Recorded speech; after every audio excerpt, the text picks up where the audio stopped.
Shalom, uvracha à tous les amis, les auditeurs, ceux qui nous visionnent. Nous sommes dans la péricope de Mishpatim. Mishpatim, ce sont les statuts, les lois. Un des thèmes les plus importants dans cette paracha, c'est le fait de rapprocher le Eved, c'est-à-dire le serviteur hébreu, qui donc a volé, et il n'a pas de quoi rembourser, donc il devra se vendre comme esclave chez un patron juif, qui doit l'accepter, le recevoir, lui faire tous les honneurs pour ne pas l'humilier. Et la 6e année, il sortira. Cependant, dans le texte Mishpatim Kaf Aleph Pasuk He, c'est-à-dire le chapitre 21 et le verset 5. Ve'im amor yomar ha'eved, et si Amor, il a dit, Yomar, il dira, ha'eved, l'esclave, ahavti et adoni, j'aime mon maître, et ishti et banaï, ma femme et mes enfants, lo et sehofshi, je ne veux pas sortir en liberté. Là, on parle ici que lorsque il rentre dans l'esclavage, son patron devra lui donner une shifha kenaanite, une femme non juive, mais qui est aussi une servante chez le patron, qui est bien sûr convertie, c'est-à-dire on l'a immergée au mikvé et elle a accepté sur elle les lois comme une femme juive. Mais elle n'est pas encore juive parce qu'elle n'a pas encore reçu l'acte de liberté. S'il lui donne l'acte de liberté, donc elle devient juive. Il pourra la marier donc comme une juive. Mais là, cette femme-là, elle est shifha kenaanite, elle est une servante kenaanite, mais elle a toutes les lois d'une juive, c'est-à-dire elle devra pratiquer la birkat Amazon, elle devra mettre une mezouza chez elle à la maison, etc. Et elle est dispensée de toutes les lois qu'une femme juive a. Par exemple, l'étude de la Torah, ou le Kriyat Shema en son temps, toutes les mitzvot qui dépendent du temps, etc. Maintenant, ce Eved, ce serviteur, il désire ne pas sortir. La Torah lui donne la chance qu'après 6 ans, il pourra sortir si il a eu des enfants avec la shifha, la servante. Ils devront rester chez le patron et lui sortira seul. Maintenant, écoutez bien. Maintenant, si lui, im yomar ha'eved, im amor yomar, la Torah dit im amor yomar. Si il dit, il dit. Double répétition. Ahavti et adoni, j'aime mon maître. Et ishti et banaï. J'aime ma femme, j'aime mes enfants que j'ai eus avec elle. Lo et sehofshi, je ne veux pas sortir en liberté. Alors, la Torah prescrit pour lui une ordonnance très très spéciale. Veigisho adonav ela Elohim. Et son patron, il approchera devant les dayanim, devant les juges. Veigisho ela delet, il l'approchera vers la porte. O ela mezouza, vers le poteau, le linteau, le poteau. Juste, je reprends le verset. Veratsa adonav et ozno, et son maître poincera son oreille, bamatseya, avec le poinçon, va avado le olam, et il le servira à jamais, c'est-à-dire jusqu'à l'année du jubilé. Voici ce que la Torah nous dit. Maintenant, nous allons reprendre le texte et nous allons décortiquer chaque mot de la Torah. Ve'im amor yomar, et s'il dit, il dit. Le Midrash demande, Madoua kafla Torah bilshona, pourquoi la Torah elle a répété, elle a doublé le langage que le Eved, que le serviteur dit. Réponse, Magid she'eno nirtsa. La Torah vient nous dire qu'il n'est pas poinçonné, c'est-à-dire jusqu'à ce qu'il dise une fois et il répète 2 fois. Il dit, si ce serviteur il dit, moi, j'aime mon maître, je veux rester avec lui, ça ne suffit pas. Il pourra encore changer d'avis et partir de là. Par contre, s'il répète 2 fois, alors, bien sûr, on lui pratiquera cette ordonnance-là, de lui poincer l'oreille devant le tribunal et à la porte de la maison. Maintenant, il y a un autre midrash. Donc la première des choses qu'il nous faut comprendre, pourquoi le fait qu'il répète 2 fois, ça me suffit. On peut le considérer déjà que c'est un homme qui veut rester avec son patron jusqu'à la 50e année de jubilé. Après il sortira, il est obligé de sortir parce que le jubilé est une loi de liberté pour tout esclavage. Un autre midrash nous dit Madoua kafala katu bilshono. Et pourquoi la Torah, elle a répété 2 fois Im Amor Yomar, et aussi pourquoi elle a dit Lo etze hoshi, je ne veux pas sortir en liberté. Il l'a déjà dit, c'est un pléonasme, puisqu'il a dit j'aime mon maître, j'aime ma femme, j'aime mes enfants, je veux rester. Pourquoi la Torah, elle nous dit Lo etze hoshi, je ne veux pas sortir en liberté. On apprend de là que il faut qu'il répète 3 fois Lo etze hoshi, je ne veux pas sortir en liberté. Le fait qu'ils disent 2 fois je veux rester avec mon maître, j'aime mon maître, ma femme et mes enfants, ça ne suffit pas. Et Midrash dit non, il faut qu'ils disent aussi Lo etze hoshi, je ne veux pas sortir en liberté. Alors là, la Torah considère que c'est un homme qui est vraiment un esclave de ses vices. Donc elle est obligée de l'amener devant la porte, devant les Dayanim, et lui poinçonner l'oreille. Maintenant, il nous faut comprendre quoi ce terme, Lo etze hoshi, je ne veux pas sortir en liberté.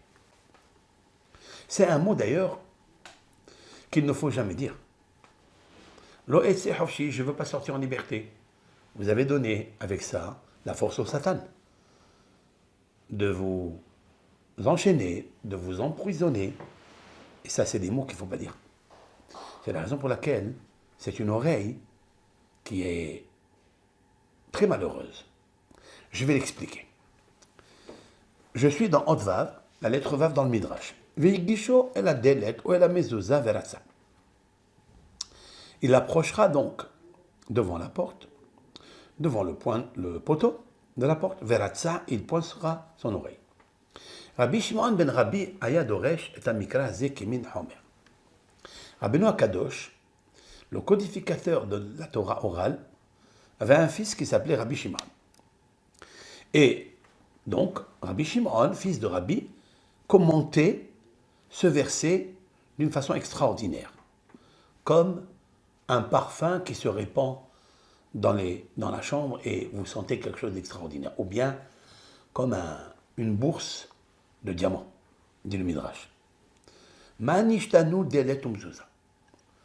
Pourquoi la Torah a spécifié que le poinçonnage doit se faire sur la porte et sur le poteau qui s'appelle la mezouza.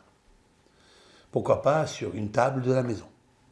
Pourquoi pas sur un placard de la maison? Pourquoi seulement delet ou mezouza? Amar HaKadosh Baruch Hu. La réponse. L'Éternel a dit, c'est-à-dire la Torah nous dit, delet ou mezouza. La porte et la mezouza. Quand je parle de delet, c'est mezouza, c'est le poteau, donc où on pose la mezouza, c'est pour ça qu'elle s'appelle mezouza. Et en fait, pourquoi le poteau d'une porte on l'appelle mezouza? Le mot mezouza parce que c'est là où passe, rentre et sort l'homme, les habitants de la maison, les ustensiles que vous achetez, les marchés que vous rentrez dans votre maison, elles rentrent par là. Donc, il y a le mot zaz. Zaz, ça veut dire bouger.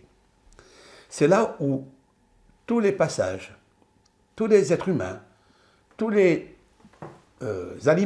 éléments passent par là. Zazim. C'est pour ça qu'elle s'appelle mezouza.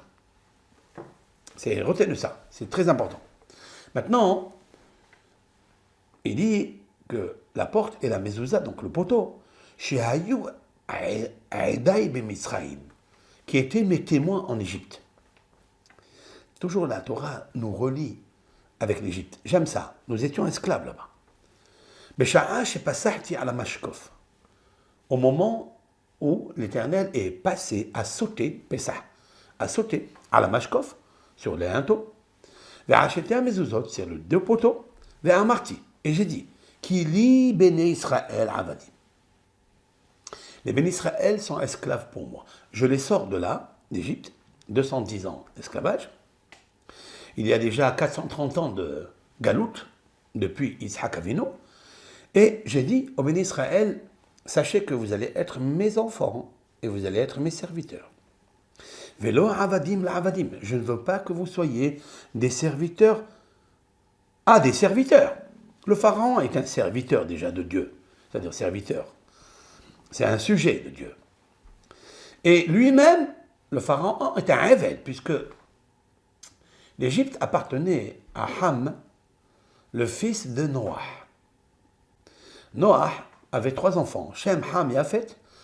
Ham, c'est le deuxième, c'est lui qui a mérité l'Égypte, c'est-à-dire l'esclavage. Puisqu'il a été maudit, Eved Kenaan, il sera Kenaan, qui est le fils Kenaan, c'est le fils de Ham, il sera esclave en Égypte. Et donc, c'est la raison pour laquelle le peuple d'Israël est descendu dans la terre de Ham, de l'esclavage. Maintenant, j'ai dit que cet esclave-là ne doit pas vous commander. Qui lit ben Israël avadim. Car pour moi, les ben Israël sont des serviteurs. Velo avadim la avadim. Et pas des serviteurs à des serviteurs qui sont Ham et l'Égypte.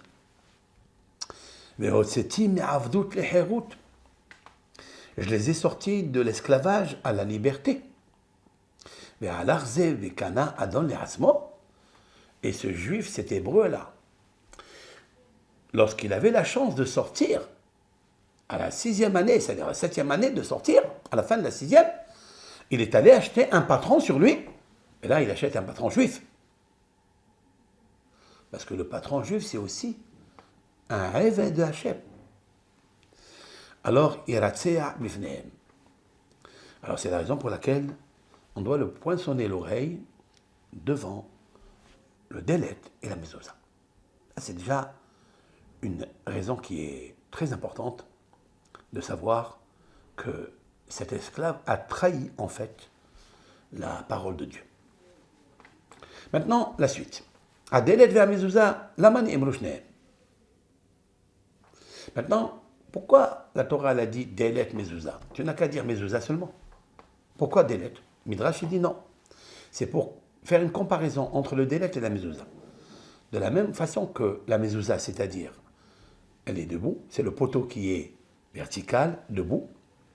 Av Delet Me'omen. Même la porte, elle doit être debout. C'est-à-dire que tu n'as pas le droit de prendre là une porte, de l'enlever, de la poser sur une table et là, tu le poinçonnes l'oreille. Non, il faut que ça soit debout. Il ne faut pas qu'elle soit par terre. Maintenant, pourquoi? Il se peut que le Midrash qui va venir après, c'est que les bénis Israël ont entendu dans le Har Sinaï, entendu, c'est-à-dire l'oreille, elle a entendu que Dieu est le maître du monde et que nous sommes sortis d'Égypte et c'est lui qui nous a sortis.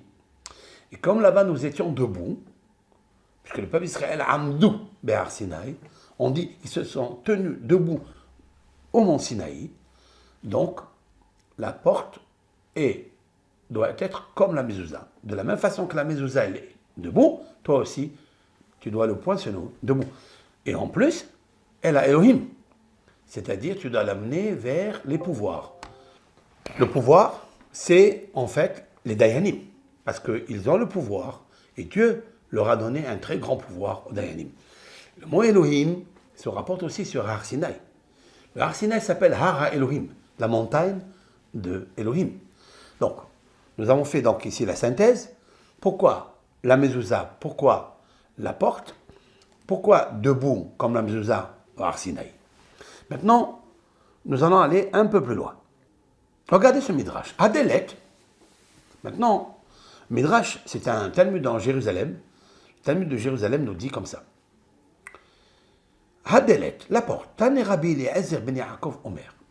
Rabbi Eliezer fils de Yaakov, nous dit, pourquoi seulement la porte? Et là, seulement, שעל ידי, בזכות הדם שעל הדלת, יצאו מעבדות לחירות, grâce au sang qui est sur la porte. Rappelant de quel sang s'agit-il? Dam Mila et Dam Pessah. Vous savez très bien que Dieu a recommandé au peuple d'Israël de se circoncire dans la plaie des premiers-nés, et il a dit que l'ange de la mort va descendre et va tuer tous les premiers-nés égyptiens. Sauf que l'ange, quand il fait des dégâts, il ne fait pas de différence entre un juif gentil ou un juif méchant, Acha, ou un goy, ou n'importe qui. C'est une canonnière. Quand elle jette ses flèches ou quand elle jette ses bombes, elle ne fait pas de différence entre l'un et l'autre. C'est pourquoi que Dieu leur a dit de poser du sang afin que le malach y voit le sang de la Mila et le sang du Pessah, du Korban Pessah. Avec ça, il va faire une différence entre les deux. Donc le sang, il en badigeonnait sur les portes de leur maison. Et grâce à ça, il y a et grâce à ça, ils sont sortis de l'esclavage à la liberté. Il n'est pas venu le destructeur à la maison pour détruire.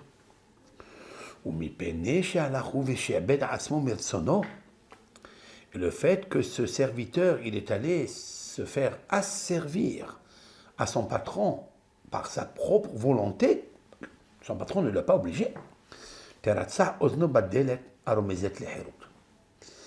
dit, c'est la raison pour laquelle son oreille doit être poinçonnée sur la porte qui symbolise la liberté. C'est le mot-clé que je voudrais apporter ici, cette fois-ci, de ce midrash. C'est que la porte, le dalet, est un signe de liberté, puisque c'est là où Dieu n'a pas versé le sang des bénis Israël par la Makat Bechorot, mais au contraire, c'est le sang qui a rappelé aux destructeurs de ne pas les toucher. Donc, la porte et le sang symbolisent la liberté des bénis Israël. C'est comme ça qu'ils sont sortis d'Égypte. S'ils n'avaient pas mis cela, eh bien, l'ange de leur mort aurait détruit leur maison. Voilà, fin de citation de ce midrash. Donc je retiens que le délet, c'est une forme de liberté. Nous allons approfondir justement sur ça, hein. Pourquoi le délet est un signe de liberté, et des fois quand la porte est fermée, c'est un signe d'esclavage. Davar acher, autre explication, cette fois-ci dans le Midrash Haggadah, Amar HaKadosh Baruch Hu, ani patachti lo et petach habayit latzet lahofshi. Lorsque la Torah, elle a dit dans cette péricope, il travaillera 6 ans et après il sortira en liberté. Au Bashevi'it yetze lahofshi hinam, il sortira en liberté gratuitement. Je lui ai ouvert la porte de cette maison d'esclavage. Vehu sagar alav petach habayit. Et lui, il a fermé la porte sur lui, de lui-même, de rester un serviteur. C'est la raison pour laquelle il doit être poinçonné par son oreille.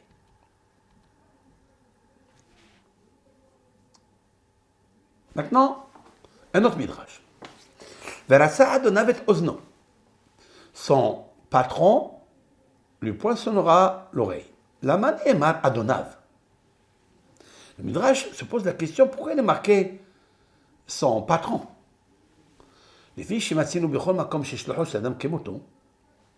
Puisque nous trouvons que dans toutes les lois de la Torah, si vous ne pouvez pas les faire, excepté les lois comme les téphilines, qu'on doit les mettre sur notre corps, mais quelqu'un qui veut placer une mezouza, il peut la placer par un intermédiaire, par un ambassadeur, qu'on appelle un shaliach.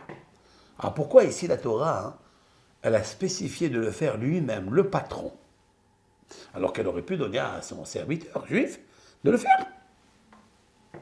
Ou au Beddin, un des Dayanim, il peut le faire. La réponse, elle est Aval, kan ena adon yachol ishloch shaliach el si'ata ozen ha'eved. Ela davka hu. Ici, la Torah, elle fait une exception. Et elle dit, il n'y a que lui qui peut le faire. Parce qu'il est marqué, Verasa Adon Avet Ozno Shami'utu Dafka Lifi Shitat Rabbi Akiva. Oulam. Maintenant, il faut savoir pourquoi. Pourquoi le patron, c'est lui qui doit le faire. Le Midrash, juste, il nous dit que ce patron ne peut pas envoyer un shaliah, un ambassadeur pour le faire. Mais il ne nous a pas expliqué quelle est la raison pourquoi c'est son patron qui doit le faire.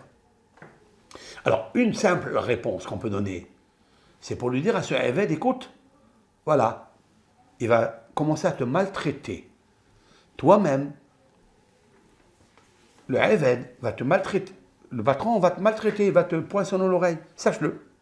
Ça veut dire en fait, tu es un serviteur qui est déshonoré, irrespectueux devant Dieu. Ça, c'est une première réponse. La deuxième réponse, on peut dire que non. Comment ça se fait que le patron qui a vécu avec ce serviteur, qui est juif, pendant 6 ans, et on sait très bien que le patron devra lui donner toutes les commodités, tout l'aise qu'il doit recevoir. Le Midrash nous dit que s'il a un lit qui est confortable et un deuxième lit qui n'est pas confortable, il donnera le lit confortable au serviteur et le lit non confortable, il dormira lui, le patron. Si c'est un pain frais et un pain qui est un peu vieux, le patron mangera le pain vieux et le serviteur le pain frais. Nous voyons de là que le patron est un homme exceptionnel, qui est capable, qui est en mesure de donner à ce Eved ce que lui n'a pas. Et nos sages disent, qu'on la connaît Eved, qui connaît Adon le Asmo. Tout celui qui acquiert un serviteur juif, eh bien, c'est comme s'il a acquis un patron sur lui. Parce qu'en fait, le serviteur devint le patron et le patron devient le serviteur. Mais quel est le but de tout cela? C'est que le patron est dans le niveau tellement haut, il devra montrer à ce serviteur qu'il existe Akadosh Baruch Hu, qu'il existe la bonté. Regarde ce que je fais pour toi. Donc cette bonté, elle existe dans le monde. Pourquoi tu ne l'as pas fait toi? Pourquoi toi, serviteur, tu es parti voler quelque chose qui appartenait à ton camarade alors que tu étais dans l'aise? Tu aurais pu être comme lui. Tu aurais pu exceller, tu aurais pu réussir dans la vie. Et pourquoi alors tu ne l'as pas fait? Et c'est le devoir d'un patron de le faire. Donc c'est pourquoi on dira, ce patron n'a pas réussi en fait à influencer son Eved de sortir dehors à la 6e année et de partir et de devenir lui-même un patron. Donc tu n'as pas fait ton travail. Et c'est la raison pour laquelle il t'a tellement aimé, à toi il t'a aimé. Donc c'est comme si on punissait un petit peu, par l'éthique, par la morale, on punissait un peu le patron. Et c'est lui qui devra prendre le poinçon, Martséa, et poinçonner l'oreille de son serviteur. Et pour lui, ça lui fait mal de faire une chose pareille. Ben, tant pis, parce que tu n'as pas réussi à lui faire dire de partir en liberté. Qu'est-ce qu'il a dit, lui? J'aime mon maître. J'aime la femme qui est la Shifha Kenaanite. J'aime les enfants qui ne sont pas juifs. Et j'aime rester avec mon patron. Je ne veux pas sortir en liberté. Lo etse hofshi. Alors que tout le but que la Torah a donné au patron de se conduire avec aisance et avec commodité, hospitalité avec le Eved, c'était pour justement qu'il apprécie Dieu. Qu'il apprécie qu'il existe des qualités que Dieu, des dons que Dieu t'a donnés. Et toi, tu ne l'as pas fait. Alors c'est toi, le Adon, qui commencera à le faire. C'est ce que je peux expliquer dans le Midrash. Mais je vais aller plus loin. Be'ezrat Hashem, dans quelques minutes. La suite. Verasa Adon Avet Ozno B'Marseya. Le Midrash dit Sha'alou Talmidim et Rabbi Yohanan ben Zakkai. Les élèves ont demandé à notre maître, Rabban Yohanan ben Zakkai. Rabban Yohanan ben Zakkai, c'est le maître de Rabbi Akiva, de Rabbi Eliezer ben Orkanos. C'est le grand maître qui était le plus grand élève de Hillel Azaken. Le vieux Hillel avait 80 élèves, parmi eux le grand, Rabban Yohanan ben Zakkai, celui-ci a vécu au deuxième temple, à la destruction du deuxième temple. Ils lui ont demandé, Rabbi,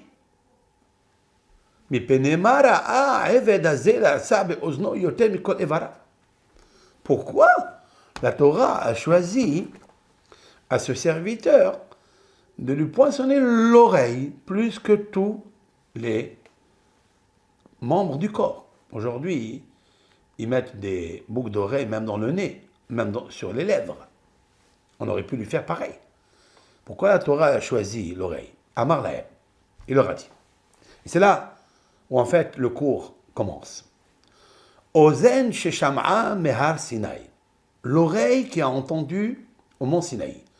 Lo yeh lecha Elohim acherim al panai, je ne veux pas, dit Dieu, qu'il y ait un autre Dieu, un autre patron, une autre force sur ma face.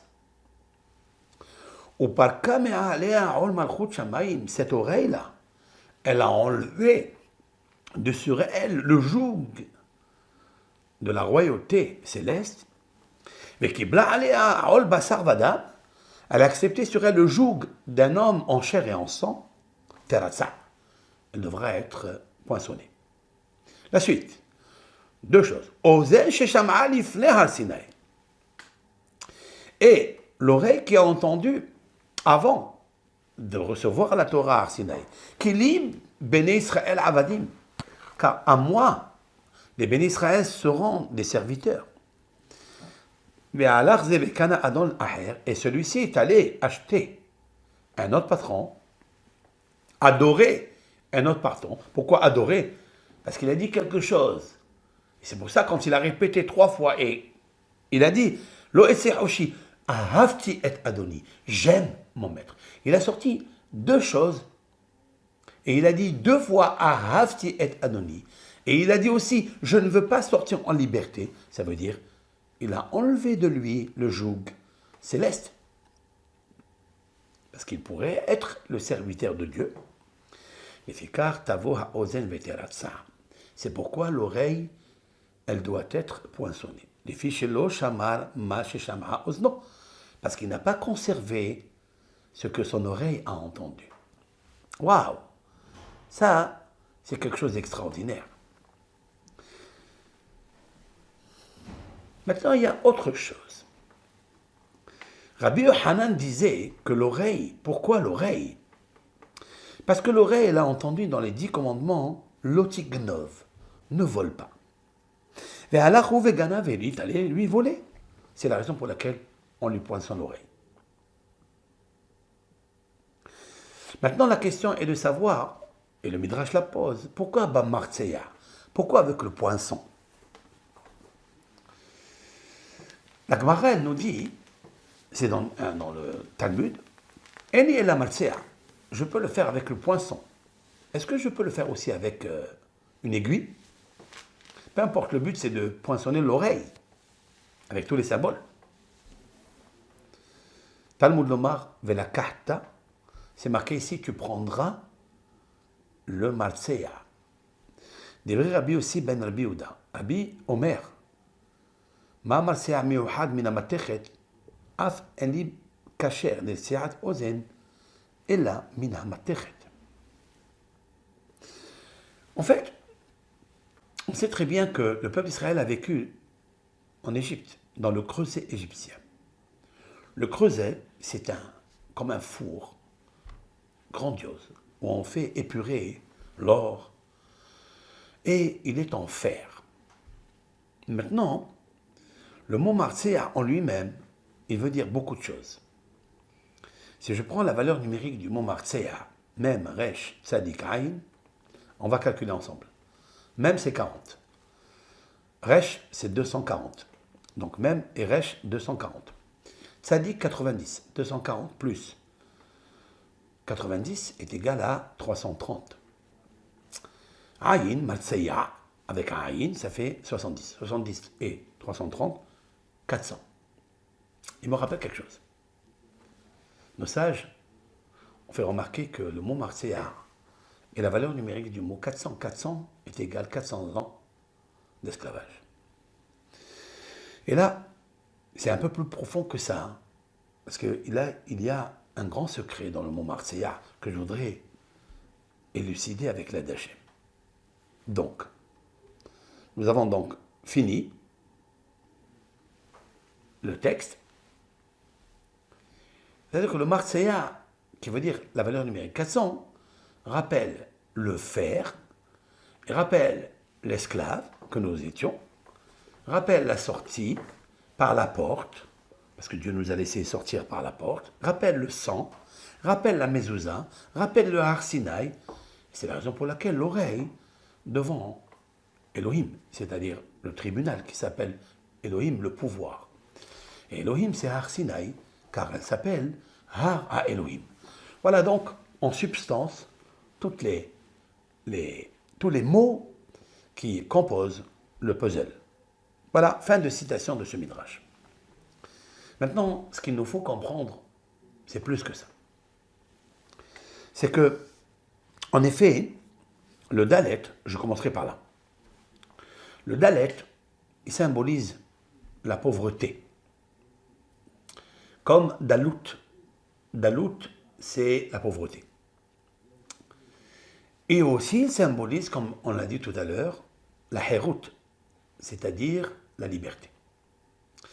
Je ne veux pas parler d'une liberté physique, ni d'une pauvreté physique, pécuniaire ou autre, mais je voudrais parler de la liberté morale, mentale, spirituelle, la mature spirituelle.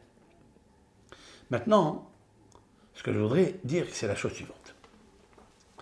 Ce évêque-là, il a dit, et il a répété en fait Amor Yomar, et il a dit aussi Lo Esi Hofshi, je ne veux pas sortir en liberté. Nous trouvons que ce serviteur-là, il est entre les mains du Yetzirah. Puisqu'il enlève le joug céleste, il accepte de recevoir un joug terrestre, un joug d'un homme, qui est en chair et en sang. Et il ne veut plus sortir de là. À savoir qu'il a un vice de rester avec cette femme qui est Shifha Kenaanite et avoir des enfants avec elle, même s'ils ne sont pas appelés en son nom. Lorsqu'il sortira, il devra les laisser au patron. Ou bien, il acceptera de rester avec eux et il vit avec une femme qui n'est pas juive. La Torah lui a permis cela. Maintenant, ce qui est extraordinaire, c'est que le mot Adonav m'interpelle. Adonav, ça veut dire Seigneur. Ce terme-là, il est plus profond que l'on pense. Je voudrais revenir à une histoire dans la Torah et je voudrais décortiquer le passage qui est écrit là-bas. Dans la Torah, dans Bereshit, là-bas, Akadosh Baruch Hu, il a demandé à Hava. Akadosh Baruch Hu, c'est le Adon Haaretz, c'est le maître du monde. Il demande à Hava, après avoir mangé l'arbre de connaissance, qui était interdit de le manger. Et ils ont franchi une certaine porte du Gan Eden qu'il ne fallait pas ouvrir. Cette porte-là, elle a été ouverte. Ils sont rentrés, ils ont pris l'arbre de connaissance, mangé, elle a donné à son mari, et depuis, il a été répudié. Et il est devenu esclave. Il est devenu esclave de la tentation, esclave de ses vices, esclave du moi. Il a oublié Dieu. Et là-bas, je me rappelle que le texte, et j'aime ça, le patron, serpent du Gan Eden, le plus rusé, il leur dit, vous savez, si vous mangez de cet arbre, vous deviendrez comme Elohim, comme le pouvoir de Dieu. Vous allez savoir tout. Vous connaîtrez la création du bien, la création du mal. Vous connaîtrez tout ce qui se passe dans ce monde comme lui. Car lui, il a mangé de cet arbre, il est devenu comme il est. Et vous n'allez pas mourir. Seulement, il leur dit que l'Éternel est jaloux et qu'il ne veut pas que vous soyez comme lui. Ces paroles-là ont flatté Hava. Elle est allée consommer cet arbre. Elle a donné à son mari. Et puis, on sait le reste. Elle a entraîné tout l'esclavage que nous sommes. Tous les exils. Jusqu'à ce qu'on répare Zohamat Nahash. Donc, cette porte-là, la première, c'est la porte qu'il ne fallait pas, j'allais dire la limite, qu'il ne fallait pas franchir. À plus forte raison, ouvrir. Ils l'ont franchi, ils l'ont ouvert et ils l'ont laissée ouverte. Et Dieu, il a dit, attention, si on laisse cette porte ouverte, ils vont aller manger l'arbre de la vie. Qu'est-ce qu'il a fait à Akhlboko? Il a dit, c'est pas bon. Il l'a répudié. Vaïgaresh, Hachem Elohim, est à Adam, Minagan. Et l'Éternel a dégagé, répudié, littéralement, lui-même. Il a répudié l'homme du Gan Eden. Et vous savez qu'après, il y a eu un divorce entre Adam et Hava pendant 130 années. Et vous savez très bien ce que dit le Harizal aussi, c'est que toutes les générations qui ont précédé les bénis Israël avant de rentrer en Égypte, c'est elles qui sont rentrées en Égypte. C'est elles qui étaient là dans l'esclavage.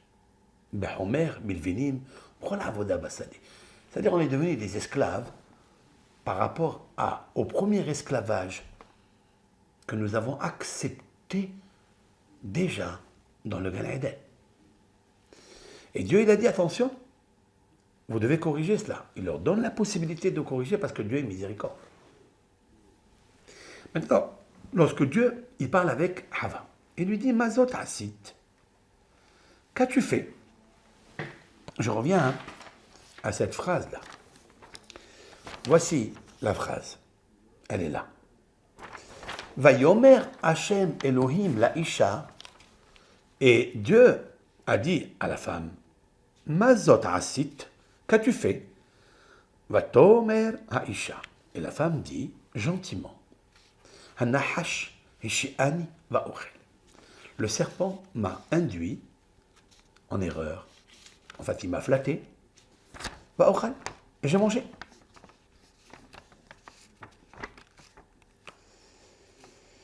Voici ce qui est marqué ici. Après, dans le verset 14, il est marqué, Vayomer Hashem Elohim el Hanahash. Et l'Éternel, béni soit-il, dit au serpent, parce que tu as fait ça, il n'a pas parlé avec lui de rien du tout. Pourquoi tu as fait ça? Comme il a parlé avec la femme. Parce qu'avec lui, il ne faut pas parler. Si vous parlez, vous êtes déjà dans le piège. Vous savez avec qui parler? Avec un serpent. Donc ne causez pas. Vous l'avez déjà identifié.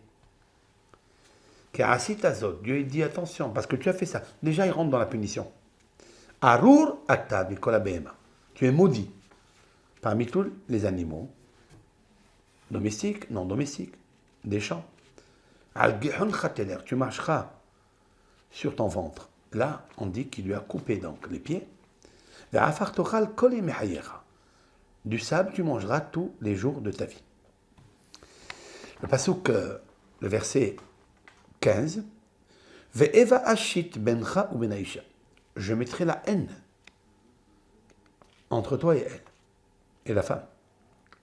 Ou ben zar'acha ou ben zar'ah, entre ta descendance et sa descendance. Ou yeshuvcha, roche, l'homme, il t'écrasera la tête, ve'ata teshufenu hakev, et toi tu le piqueras dans le talon. Voilà ce qui est marqué ici. Maintenant, je reviens à un mot qui est marqué ici. Hishiani. La femme lui dit, c'est le serpent qui m'a hishiani. C'est un mot que vous cherchez dans la Bible, vous ne le trouverez pas, sauf ici. Et tous les commentateurs se posent la question, mais c'est quoi ça? C'est quoi ce mot? Alors, il y a qui ont voulu dire, et Rachi le rapporte, au nom de Rabbi Eliezer Agadol. Rabbi Eliezer ben Orkanos. Hishiani vient du mot hissiani, c'est-à-dire il m'a marié. Le serpent s'est marié avec moi et j'ai mangé. Comme le mot Nisuin. Ils se sont mariés ensemble. C'est un peu bizarre. Alors explique Maïmonide dans le Guide des Égarés que le sens philosophique, c'est qu'il y a eu une pénétration de philosophie mauvaise entre le serpent et Hava, puisqu'elle a reçu cette idée conçue du Nahash, et de cette idée, ça a commencé à se développer dans sa matrice. Et de cette matrice-là, il y a eu deux enfants qui sont sortis. Caïn qui était jaloux, qui était égoïste, et Abel qu'il l'était moins, mais que Caïn a tué Abel. Autrement dit que toutes les idées que nous fait rentrer le diable dans nos pensées, ben, ils restent en nous. Et qu'est-ce qu'on dit? Lo'etzi hafshi. Je ne veux pas sortir en liberté. Je veux rester avec ces pensées. Et je ne veux pas les dépasser et oublier le passé. Je veux les garder. Je veux vivre comme ça. Il a dit à quel moment il n'y a pas de problème. Puisqu'elle dit, j'ai été flatté, j'ai été marié avec lui. Et j'ai mangé. Et lorsqu'il parle avec Adam, Arishon, il dit pire que lui. Il dit, Achalti va'ochel. J'ai mangé au passé, je mangerai par le futur. Parce qu'il est très difficile de sortir de ce venin qui est à l'intérieur de l'homme. Mais la Torah nous donne le remède. Au moins pour le Gan Eden, c'est le répudier. C'est lui dire, écoute, tu ne peux pas recevoir tous ces fruits. Tu ne peux pas les manger. Tu ne peux pas avoir l'onction à plus forte raison. Donc il le dégage pour un moment, pour qu'il puisse méditer, réfléchir et nettoyer ses pensées mauvaises. Et de sortir en liberté. Il le fera, mais après 130 ans. Où il aura un enfant, qui est le troisième, qui s'appelle Chet. De lui sortira tous les bénis Israël, ça sera Moshe Rabbeinu, etc., comme l'explique le Harizal dans Sha'ara Psukim et Sha'ara Gilgulim, dans le portique des réincarnations. Cependant, écoutez-moi bien. Vient le Rav Hida, Maran Hida, et nous dit quelque chose ici d'exceptionnel. Il nous dit, ici, la Torah veut dévoiler par la bouche de Ève, Hava, quelque chose que nous vivons d'actualité. C'est que, en fait, Ishéani est un mot qui est composé de deux noms de Hachem, deux noms de l'Éternel. L'Éternel s'appelle Adon. Aleph, Dalet, Nun, Yud. Il s'appelle Adonai. C'est le Seigneur. C'est le Maître du monde. Et il s'appelle aussi Shaddai, Shin, Dalet, Yud. Alors c'est quoi ces noms? Quel est leur rôle dans ce monde? L'Éternel a cet attribut de Adon qu'il est le Maître du monde. Mais qui le prouve qu'il est le Maître du monde? Parce qu'il est aussi Shaddai. Shaddai, nos sages disent, c'est l'acrostiche de She'amar Dai, celui qui dit stop. Autrement dit, que lorsque Dieu il a dit à la mer de s'élargir, elle ne voulait plus s'arrêter de s'élargir. Elle voulait aller et inonder la terre. Puisque la mer remplissait le monde, il y avait uniquement de l'eau qui remplissait la terre, qui était invisible. Et Dieu a dit que les eaux se séparent à un endroit et que la terre apparaisse. Dans Bereshit, dans l'Exode, dans la Genèse, la création du monde. Et lorsque Dieu, au début, il a dit que la mer soit, elle ne voulait plus s'arrêter. Jusqu'à ce qu'il lui a dit, Kavu Amaim, figez-vous à un endroit. Vous avez votre limite, votre frontière, ne débordez pas pour inonder et noyer les habitants de la terre. Donc ce nom-là, il a deux particularités. La première spécificité, c'est que chez Amardai, il a dit stop. Il lui a mis une frontière à la puissance infinie. Adonai, c'est Adonakol, il peut tout faire, sans exception. Quand on dit le mot tout, Akol, Bakol, Mikol, Kol, tout, sans exception. Et donc, elle pouvait s'élargir, cette eau-là. Mais Dieu, il a un autre nom sacré qui lui dit stop, arrête. Ce nom, il n'agit pas seulement sur la terre, sur l'eau.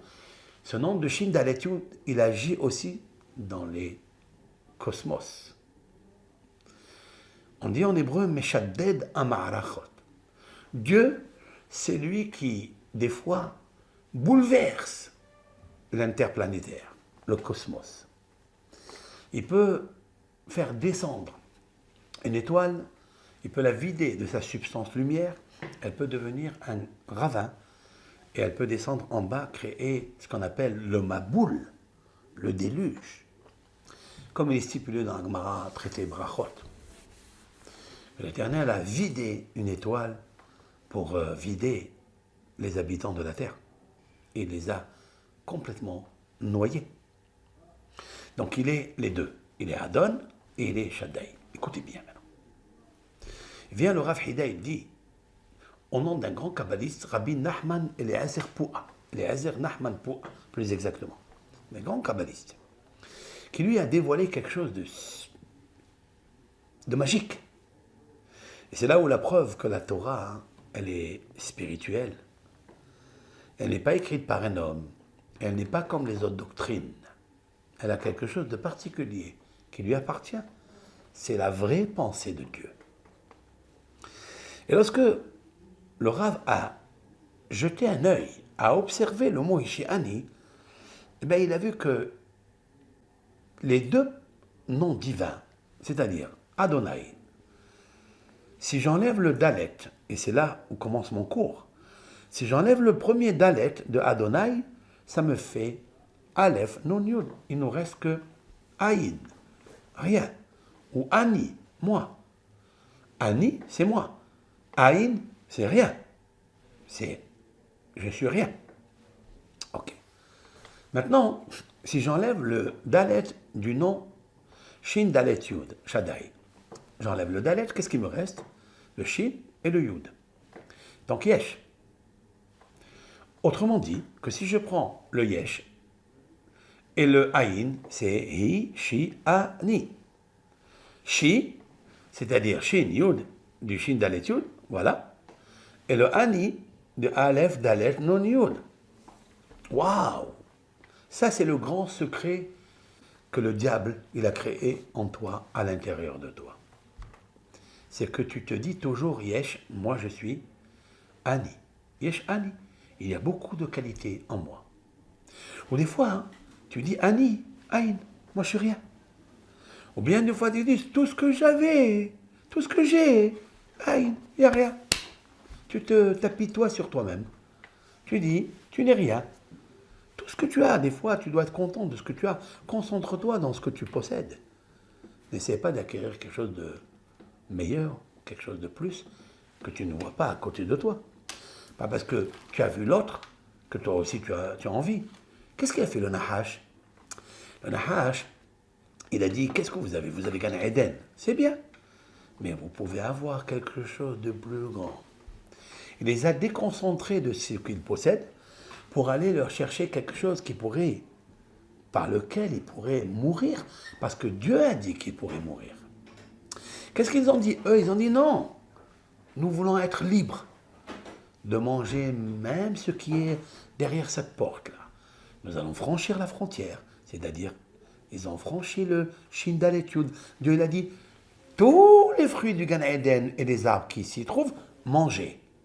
Mais cet arbre-là, n'affranchissez pas la porte. Ne franchissez pas. Et la porte, ne l'ouvrez pas. Parce qu'il a dit, stop, chez Amar Dai, Shin Dalet Yud, chez Amar Dai. Eux, ils ont dit, Dalet, le Dalet, la porte, la frontière, paf, je casse, je rentre. Pourquoi? Parce que Yesh, je veux garder le Yesh, je veux avoir. Je veux avoir. Qu'est-ce qu'un homme il veut? Yesh, mais tu as déjà. Non, ce que j'ai, c'est Aïn, c'est rien. Je n'ai rien. Je vois ça, Yesh. Alors, quand tu as fait une chose pareille, qu'est-ce que fait Dieu? Tu as fait sauter par ton acte, par ton orgueil, par ta déconcentration, tu as fait que le Dalet, le Shin Dalet Yud, il saute, puisqu'il n'y a plus de frontière, tu ouvres la porte. Et le Aleph Dalet Nun Yud, le Adon, c'est-à-dire le maître du monde qui t'a ordonné de ne pas ouvrir la porte, tu as fait sauter la porte et tu deviens Yesh, Aïn, j'ai pas. Dieu, il existe ou il n'existe pas? C'est ça tout notre problème. Il est là. Maintenant, nous sommes à la recherche de Dalet. Tant qu'on n'ouvre pas la porte, tant qu'on n'a pas fermé la porte qu'on a ouverte, on ne peut pas ouvrir une porte de liberté. On ne pourra pas ouvrir une porte de Bitachon Bachem. Alors, qu'est-ce qu'il faut faire? Eh bien, si tu voles, mais tu seras obligé d'être esclave. Vous savez, les frères de Yosef, ils ont volé Yosef. Ils l'ont vendu comme esclave. Et là, le fait qu'ils ont vendu comme esclave Yosef, c'était le premier-né de Rachel et de Yaakov. Bien Dieu, il a dit, il va falloir pardonner tout ça. Je vais vous envoyer en Égypte, là où le seigneur de l'Égypte s'appelle Ham, l'esclave. Vous allez être esclave chez lui. Alors, après 210 ans, Dieu, il nous sort des portes égyptiennes, qui s'appelle Mitzrayim. Qu'est-ce que c'est Mitzrayim? Il y a un même à la fin. Le même de la fin, c'est le même sophite. Comment on écrit un même final? On écrit comme ça. Une barre en haut et une barre qui descend. Voilà un premier dalet. La lettre dalet qui veut dire la porte, elle s'écrit comme ça. Un toit et une barre comme ça, c'est un dalet. Ça, c'est à l'endroit. Maintenant, du bas vers le haut, on écrit une barre comme ça et encore une barre comme ça vers le haut. Ça me fait dalet et dalet. Dieu, l'Éternel, béni soit-il, il a pensé nous guérir de rentrer en Égypte en esclavage. Seulement en Égypte, Mitzrayim, où tu rentrais par une porte et tu ne sortais plus. Pourquoi? Parce que Dieu, il a fermé la porte. Il a pris les deux dalettes, suivez-moi.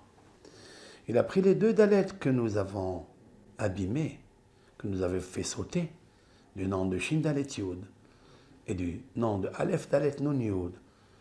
Nous les avons fait sauter. Il les a pris, il a dit très bien. Vous ne voulez pas qu'ils appartiennent à Adonakol, à Shin Dalet Yud, qui vous protège vos portes? Alors je vais les mettre ensemble. Il a pris un dalet, il a pris un dalet et il a fait un même, une prison. Le même de Mitzrayim, c'est une prison. Pourquoi une prison? Parce que la philosophie qui est intrinsèquement liée avec ce que je viens de dire, Ishiani. Parce que tu es tout le temps en train de dire ce que j'ai, Aïn, rien. Ou ce que j'ai, Ani, c'est moi qui l'ai fait. Ani, Asiti. Et une fois que tu acquiers ce que tu as, tu n'auras pas envie de tout cela. Tu dis, ah, yesh, il y a quelque chose chez le voisin. Il y a quelque chose chez la voisine. Il y a la femme du prochain qui est plus mignonne que la mienne. Il y a la voiture du prochain qui est plus riche, etc. Et c'est ça qui forme le mot Ishiani. Et en fait, quand Hava, elle a dit à Dieu, le serpent m'a entraîné, il m'a entraîné à ça. Et que toujours je serai entraîné à ça. Et c'est pour ça qu'elle a dit que tu auras la haine avec elle et lui toute ta vie. Toi, tu essaieras de lui écraser la tête. Et lui te piquera dans le hakev, dans le talon. J'explique. Cela veut dire en fait, les deux dalettes, ce sont les deux portes qu'il nous faut ramener pour ramener David. David Ameler. David. Mashiach ben David. Ve'et semach David avdecha me'eret atzmiach. David, c'est aussi avdecha. C'est aussi ton serviteur. Mais c'est David. Qu'est-ce qu'il a fait, David? Vous savez qu'est-ce qu'il fait, David, avec les psaumes? Chaque psaume que l'on lit, on a confiance en Hachem. Et on l'aime. Et davantage, on se pose. Et on pose l'esprit dans sa main. Et c'est lui, notre force, notre forteresse, notre pavillon, notre citadelle. Et tout ça que je viens de citer, et la forteresse, et la citadelle, et le pavillon, ils ont une porte. Et c'est la raison pour laquelle David Ameller, il essaie d'ouvrir les portes. Sauf que, pour ouvrir les portes, regardez bien. Vous avez une porte comme ça, elle est fermée. Dalet, dalet. Pour l'ouvrir et laisser les deux dalettes, pour ne pas les abîmer, il faut l'ouvrir comme ça, obliquement. Il faut commencer par cette partie-là. Le point Vous voyez le même? Ben, le même, il faut l'ouvrir comme ça et vous obtenez 2 portes, 2 dalettes. C'est pour ça que quand vous ouvrez comme ça, c'est oblique, c'est un vav. Je prends le vav, quand j'ouvre le même, dalet, dalet, je mets le vav au milieu, ça me fait David. David, c'est un Mashiach. Mashiach ben David. Quand est-ce que Mashiach ben David viendra? Lorsque tu ouvriras les portes de la galoute. Tu ouvriras les portes du safek, du doute que tu as. Quel est le doute que tu as? Aïn, yesh. Il y a, il n'y a pas. Un jour tu dis il y a Dieu, un jour tu dis il n'y a pas Dieu. Par où ça commence? Ça commence parce que ce que Dieu t'a donné, tu dis c'est rien. Aïn. Et tu dis yesh, il y a autre chose. Ah, là tu ne pourras pas. La paracha de la semaine vient nous apprendre comme ça. Lorsque toi, serviteur, tu as volé, tu n'as pas entendu à Har Sinaï qu'il ne faut pas voler. Parce que pourquoi je t'ai amené en Égypte? Parce que Yosef a été volé et vendu. Alors, cette oreille qui a entendu qu'il ne faut pas voler, cette oreille qui a entendu qu'il y a Avadaï, pour moi, les bénis Israël sont mes serviteurs et pas les serviteurs d'un serviteur, Ham, qui est l'Égypte. Eh bien, il est allé acheter un patron pour lui. Et là, c'est beau ça. Vim amor yomar ha'eved. Ahavti et Adoni. Waouh! Si le serviteur il dit j'aime mon maître, waouh! Ça veut dire pire comme ça, pire, pire, pire. Au lieu de dire sors en liberté, va-t'en. Reçois Adonai, ton Seigneur, ramène le dalet que tu as perdu. Ramène-le. Tu dis non, je vais garder le dalet, mais le dalet je vais le garder avec Annie. Ahavti et Adoni et Ishti et Banai. Lo et Sehavshi. Je ne veux pas sortir en liberté. Je ne veux pas le Adon Akadosh Baruch Hu, je ne le veux pas. Ah, tu reviens, tu récidives comme Hava, qu'elle a dit je veux devenir Dieu. Ok. Alors je te prends. Mais Gisho Adonav, elle a délette. Son patron, seulement son patron, parce que c'est son patron qui rappelle Adonai. C'est le dalet que tu as perdu. Eh bien, il prendra le dalet, veigisho et la dalet, et la dalet, il approchera à la porte, vers la mezouza. La mezouza, c'est quoi? Qu'est-ce qui a marqué dans la mezouza? Il y a marqué Shin Dalet Yud, le Shaddai, qui te protège. Il avait dit un jour, ne touche pas à l'arbre interdit. Arrête de phosphorer et dire ce que j'ai. Maché Yeshli, Aïn, c'est rien. Je veux autre chose. Yesh, yesh, aïd, ishi, ani. Je veux autre chose. Tu ne pourras pas. Alors tu veux maintenant autre chose. Ça veut dire je veux le patron avec ma femme qui n'est pas juive. Avec les enfants que je fais avec elle qui ne sont pas à moi. Si je dois sortir, ils resteront avec le patron. C'est-à-dire le Yitzhara. En esclavage, ils resteront. Tant qu'il ne les a pas libérés. Tu as dit lo et je ne veux pas sortir en liberté. Alors tu as accepté d'être encore avec le serpent, qui t'a enlevé les 2 dalettes. Alors, Vigisho et la dalet ve la mezouza, ve'atzahadonavet ozno. Il prendra le poinçon, il poincera son oreille sur la porte et sur le poteau où il y a marqué la mezouza, parce que c'est le dalet qui est très important. C'est la raison pour laquelle on dit toujours dans le Mizmor, Kamnu vanit odad. Nous sommes levés, nous sommes renforcés. Vanitao, dad. Dad, dad. Dalet, dalet. On a renforcé les 2 dalets. Si on renforce les 2 dalets, Adonai Oshia, dans la suite, il dit, Dieu, il te protégera, il te libérera, il te amènera le salut. Amelech ya'anenu biyom kor'enu. Le roi, Hachem, il exaucera notre prière quand on l'appellera. Parce que là, il ouvrira bien ses oreilles. Le Ozen. C'est la raison pour laquelle David il dit toujours Ha'azina imrati. Ha'azina shava'ati. Incline ton oreille, Dieu. Penche-la pour écouter ma prière. Pourquoi il dit ça? Parce qu'il dit que mes oreilles ne sont pas poinçonnées. Je comprends. Moi, David, Je suis le Dalet et le Vav. En fait, c'est avec les Tehillim qu'on peut ouvrir le même de Tehillim.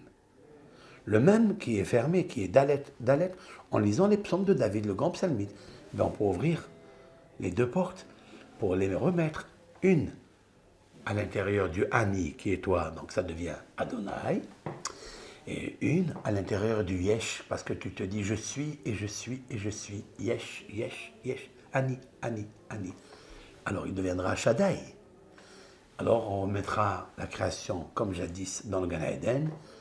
Dieu viendra dire Dai, éternel Seigneur du monde, il dira stop à la galoute. Et c'est ça, en fait, tout le but de ce cours. C'est qu'il nous faut prier pour ouvrir les portes de l'exil que nous sommes, où nous sommes enfermés. C'est le Yesh et c'est le Ani. Moi, j'ai, ou bien, quand j'ai, je dis Aïn, je dis rien. Ani Rotse Od, qui Yesh, parce qu'il y a encore, Yesh Od, et encore. Et ça, c'est important. Tout ça est compilé dans le site d'un mot, Ishi Ani. C'est la raison pour laquelle tu ne trouveras pas cela dans une autre phrase dans la Bible. C'est particulier ici. Donc ouvrons les portes du Gan Eden pour entrer, pour que vienne le tzaddik Shomer Berit, c'est-à-dire un Israël qui garde l'alliance de la Torah, de la Emouna, et de combattre le diable, le Nahash qu'il y a en nous, et de libérer le Dieu qui est en nous, qu'il exerce en nous, et qui travaille pour nous, en nous, dedans nous. Kotou lachem, Shabbat Shalom.